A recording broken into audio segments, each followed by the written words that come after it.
Hello everyone, and this video is for those people who are giving 10th and 12th के board examination. आप सोच रहे होगे दी 10th और 12th, how can you compare both the classes? But I'm talking about science stream 12th. Yes. तुम्हें बस कुछ ही चीज़ें ध्यान रखनी है, ठीक है? Even if you are 10th, even if you are 12th, पहली बात, board is just board. It is just like another examination of your school which you are giving not in your school but किसी और school में बैठ के. क्या पता तुम्हारी डेस्क थोड़ी हिल रही हो, तुम्हारे डेस्क में तुम्हारी इन्विजिलेटर थोड़ी सी ओ तुमसे बहुत ज़्यादा सिग्नेचर लेंगे, ये करेंगे वो करेंगे, but the question paper and your answer booklet remains the same, your questions your answers remains the same, your syllabus remains the same. तो यस तुम स्कोर कर सकते हो बहुत ही अच्छा, 95% above, very easy with snap of your fingers if you follow these few advices.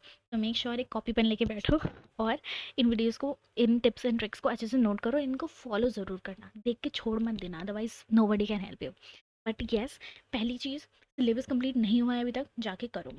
If you are in 10th, focus on NCERT. If you are in 12th, focus on NCERT. NCERT से बाहर नहीं आएगा, चाहे तुम्हारे पास कोई भी subject हो. Bio, physics, chemistry, psychology, physical education, इन सब का तो मुझे ही पता है, कुछ नहीं आता बाहर.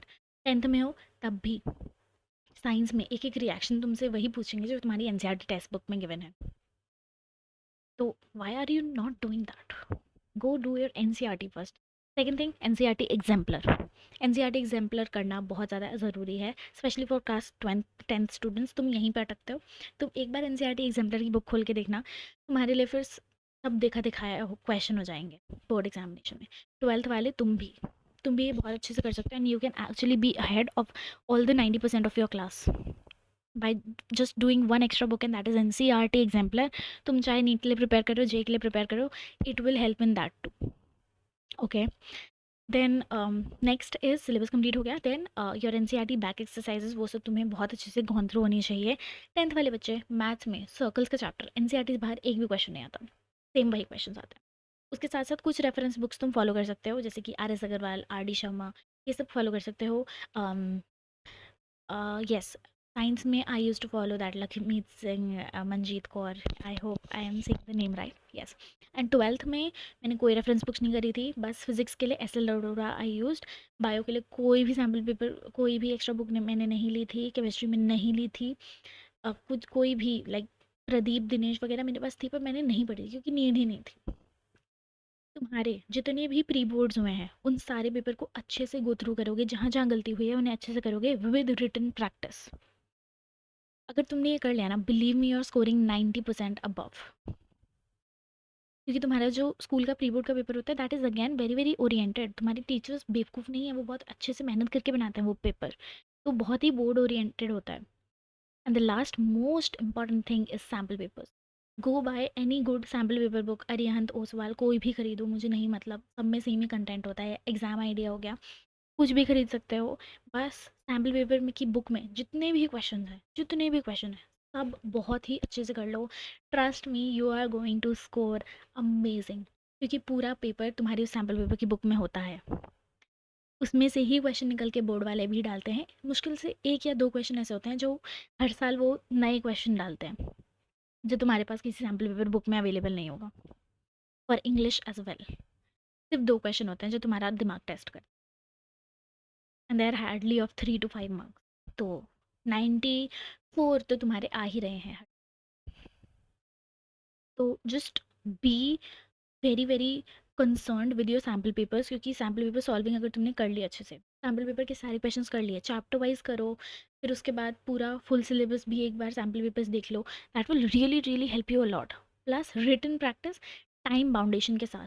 तो सैम्पल पेपर्स जो होते हैं सीबीएसई की साइट पे अपलोडेड जो होते हैं, उसमें से भी काफ़ी अच्छे खासे क्वेश्चन रिपीट कभी कभी हो जाते हैं, प्लस उसके साथ उनकी आंसर की अपलोडेड होती है. तो अगर तुम अपना आंसर एक बार उनका सॉल्व करो पूरा, फिर आंसर की चेक करो, आंसर की में देखो कि किस पॉइंट के उन्होंने नंबर दिए हैं, क्या वो पॉइंट तुम्हारे आंसर में है. इफ़ येस देन गुड, अगर नहीं है that means you are lacking, वहाँ पे तुम्हारा 0.5 नंबर कट जाएगा. और ऐसे ही 0.5 कर कर करके you lose a lot of marks. तो make sure that doesn't happen. Answer key में देखो कि वो क्या ढूंढना चाह रहे हैं. अगर वो एक पॉइंट को ढूंढ रहे हैं, अगर तुमने वो लिखा होगा, वो बाकी कुछ नहीं पढ़ेंगे, सीधा फुल नंबर देंगे, skip.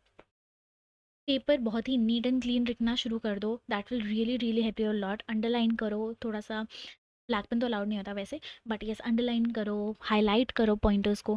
That will again, diagrams वगैरह बहुत अच्छे से बनाने चाहिए तुम्हें with proper labelling. That will really help you gain a lot of marks board के पेपर में। चाहे तुमसे एक 2 नंबर का क्वेश्चन हो, उसमें भी तुम अगर डायग्राम बन सकता है बना के आना, the teacher will be happy.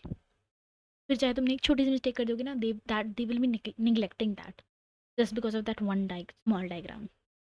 तो मेक श्योर तुम्हें उससे रिलेटेड जितनी भी इन्फॉर्मेशन याद है सब पोर आउट करके आ जाना अपने एग्जाम में। जस्ट याद रिमेंबर कि इसके बाद तुम्हें वो पुराना सिलेबस कभी नहीं पढ़ना है। जितना आता है सब लिख के आ जाओ, अगर उससे रिलेटेड कुछ भी क्वेश्चन आया है।